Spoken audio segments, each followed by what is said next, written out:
Normally, when there is a balance patch or rules update, there is a Warhammer community article explaining the changes.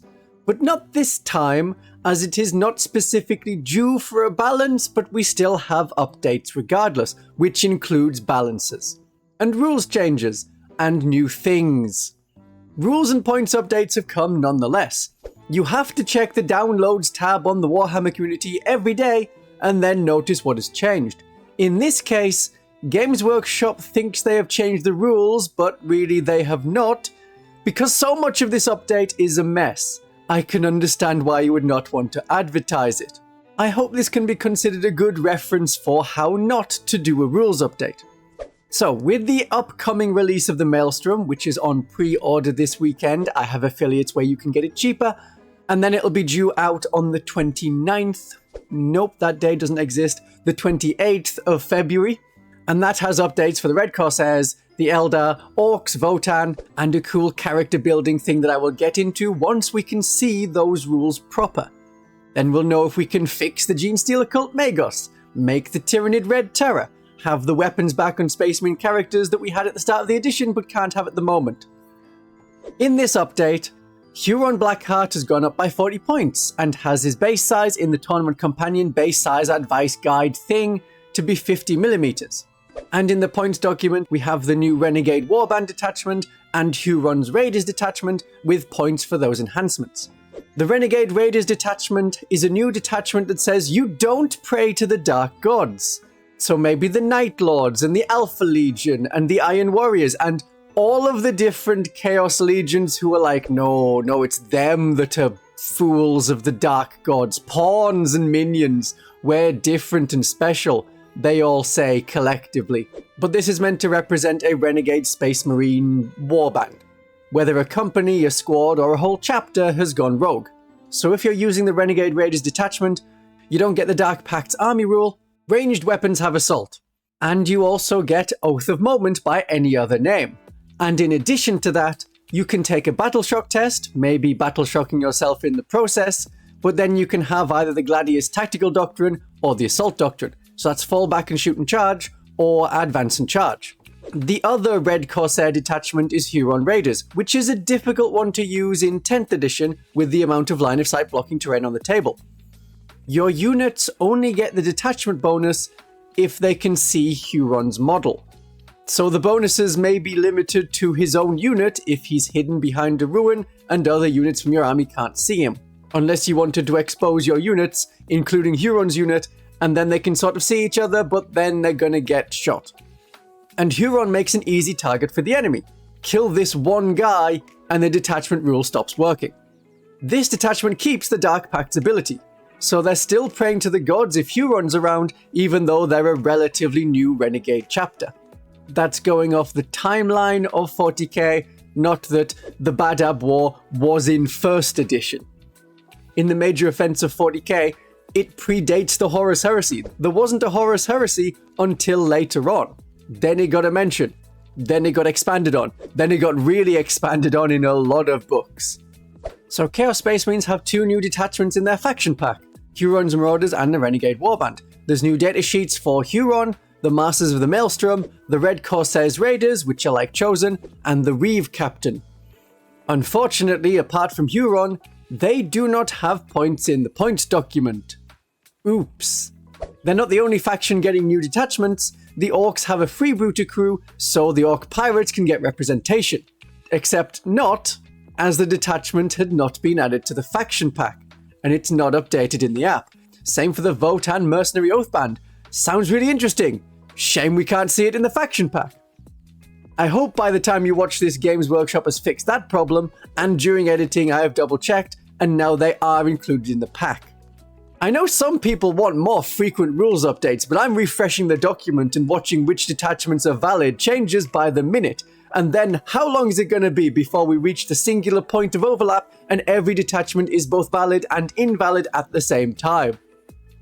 The points for the Red Corsairs Reeve Captain, the Red Corsairs Raiders, and the Masters of the Maelstrom have been added to the points document. 115 points for the 5 Masters of the Maelstrom, 75 points for the Reeve Captain, 110 points for 5 Red Corsairs Raiders, or 220 points for 10. The Reeve Captain gets listed as being on a 32mm base, and the Red Corsairs Raiders are listed as being on a 40mm base. That is not correct. The Reeve Captain looks to clearly be on a 40mm base. Here is the Reeve Captain next to a Master of Executions, who is on a 40mm base, and you can see that his base is bigger than the Red Corsair Raider next to him. That looks like a 32mm base. These are the wrong way round. This is not a correct update, but if you're playing in a tournament, you gotta follow the tournament base size.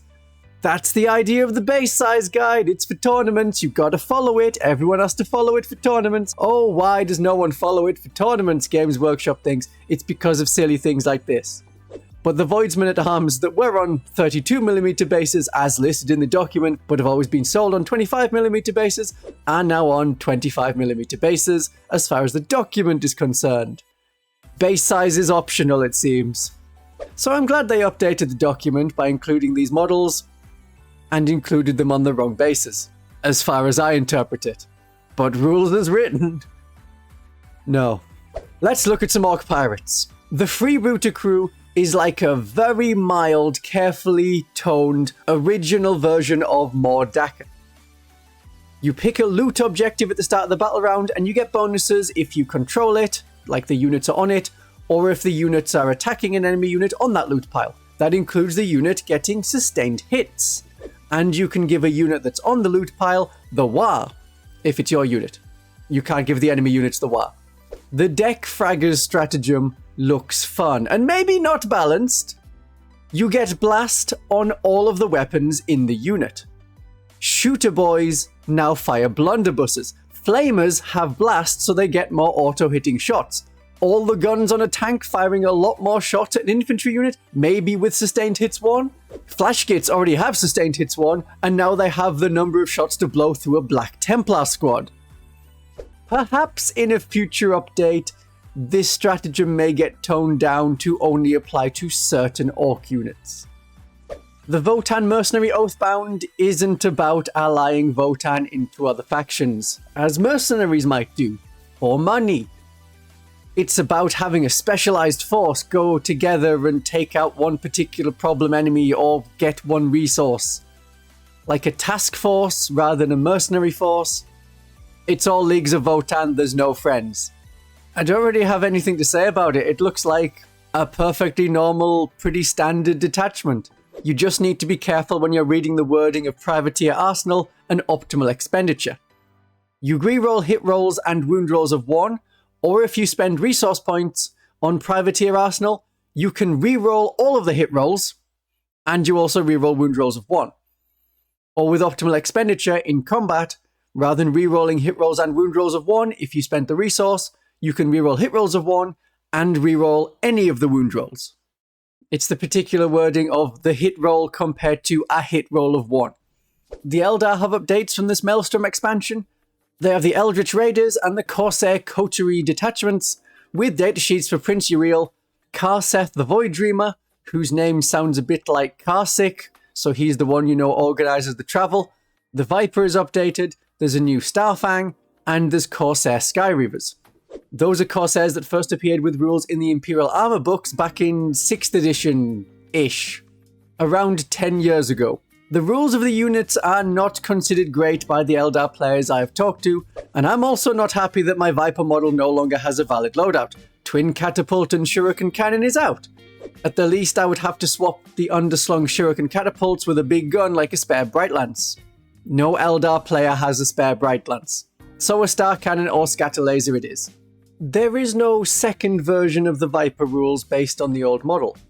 However, for Prince Uriel, his Legends version, which is his previous model, is still there in the faction pack and still has points in the points document. 100 points for the older version, or 95 points for the newer version.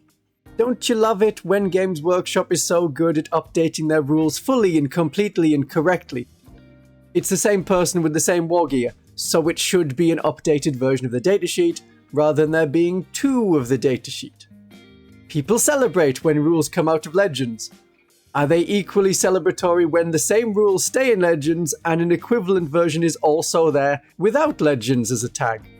But if you wanted to represent the prince in a more standard Iyanden army, he can join Storm Guardians or Defender squads in his older Legends version. There's your trade-off, I guess. There's no comment to say you can only have one Prince Uriel, so maybe there's two of them. This is something that will have to be fixed next time. Perfect job, Games Workshop. The Eldritch Raiders detachment does something new that I really like, giving enhancements to regular troops without the need for a character. Sometimes in 10th edition, adding a character just to have an enhancement feels a bit like a tax, like I want this enhancement, so I need to take a character that can join the unit. Might as well make it a decent character, just so I'm not adding like an apothecary that's not going to do anything just to get the enhancement I want. So having it in some detachments where the detachment focus is very narrow on a few units, then I can see it working. Otherwise, yeah, you want the characters to be special. There should be more reason to take characters. In like 3rd, 4th, 5th edition, characters are just expensive people. They had like 2 wounds instead of 1, and either you toured them up to the extreme, or you would take the cheapest possible one just to make the army work. Force organization charts and all that. There's some good stratagems, some bad stratagems in this detachment. Uriel's example. So you get a 5+ feel no pain on an Eldar infantry squad. That isn't going to help them survive. And you can only use it in the fight phase, not in the shooting phase. Ruthless Killers so that a Void Scarred unit gets to have +1 damage on their attack. That's good. That's usually the characteristic you want to increase from 1 to 2. That's twice as much damage to vehicles. It's Space Marine killing damage rather than Imperial Guardsman level killing damage. Raiders spoils to increase objective control in the command phase, which means that you could manage to flip an objective to your control, then score it.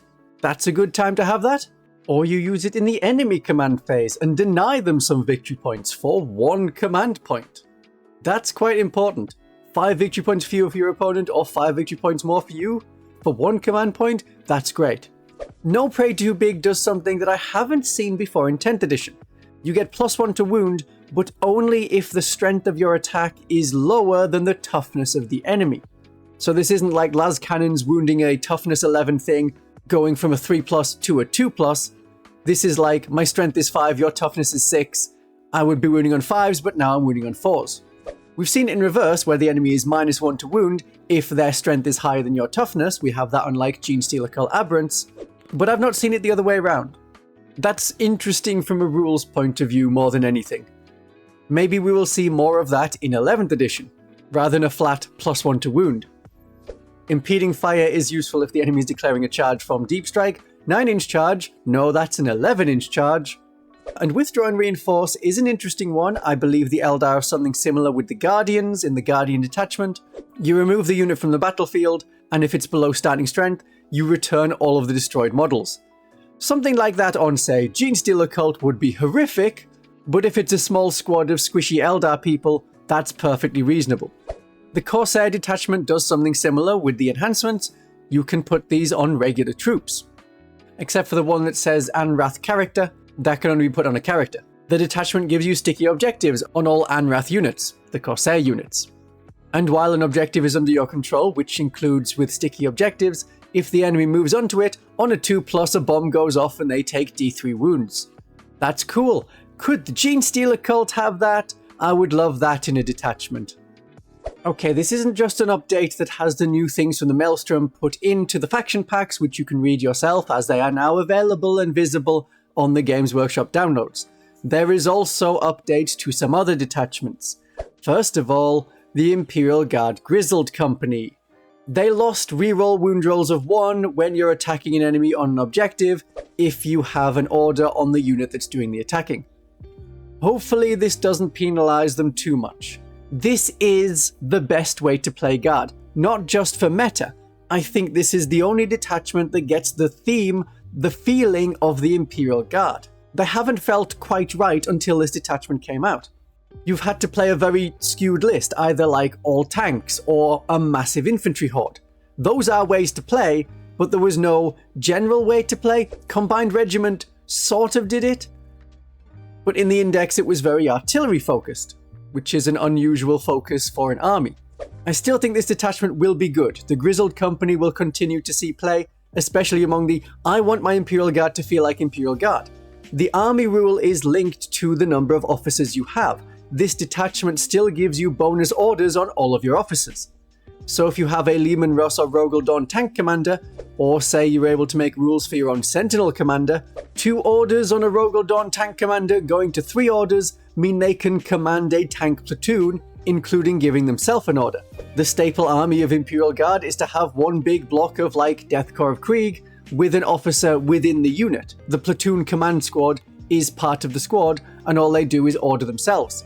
Well, now at least they can order some other unit as well. So even if this got an even worse nerf and penalties and it was deemed unplayable at a tournament level, you would still see Grizzled Company taken a lot because it is the theme of the Imperial Guard. It makes Imperial Guard work like Imperial Guard. From the 500 Worlds book, the Space Marine Orbital Assault Force had a minor update. It added an endpoint for the Suppression Strafing Stratagem that we already guessed. It lasts until the start of your next turn, rather than it being indefinite. In the Chaos Demons, the Scintillating Legion, that's the Zinch one, the Infernal Puppeteer enhancement has had a bit of an update, just so you can't use walls and line of sight blocking to get around a lot of the line of sight blocking. It's in the shooting phase only, and the idea is you use the eyes of some other demon for your own shots. So you're still determining visibility from that other unit, but you need to be able to see the unit that you're passing the guns to, and Lone Operative is measured from the model of your choice in the selected unit. So you can no longer have the bearer of the gun and enhancement behind a wall within like 8 inches of a Lone Operative, and then you fire their ranged weapons from a model that's like 18 inches away from the Lone Operative and say, well, the original bearer is within 9, which is Lone Operative range, so it's fine. Now the Lone Operative range is determined from the model you're using to determine visibility and range. Then we have the final one, the important one for the Adepta Sororitas. Celestian Insidiants have an update. Their Virtue of Intolerance ability is used at the start of the game. That's when you pick an enemy unit to be their target and you get precision and can reroll hit rolls against that enemy. The problem was, if you started the unit in a Rhino, which is something you want to do to keep them safe, you can't use abilities while in transports. A transport is a magic box of not existing. You can't use abilities in transports, but you can use abilities in reserve. So a unit that's 10 miles away, or even higher and in orbit, is considered to be closer to the battlefield than a unit inside a transport on the table, for the purposes of figuring out which rules will apply. That's been a problem all edition. And so the workaround for this was you would have a Rhino ready for them to get inside. You would have to have another unit inside the Rhino so that the Rhino didn't explode as dedicated transports disappear if they don't have anything inside at the start of the game. The unit inside gets out, the Insidiants can use their ability at the start of the game and then get into the Rhino, which can then drive off. So we no longer have to shuffle units around just so we can use the Insidiant's ability at the start of the game. This ability can be used even if this unit is embarked within a transport. Good. Now they actually function. And I still think a Rhino is the best way to use them, and I have a breakdown of their datasheet and abilities and how I'm going to use them on the tabletop. My darlings and viewers, have a great day of 40k.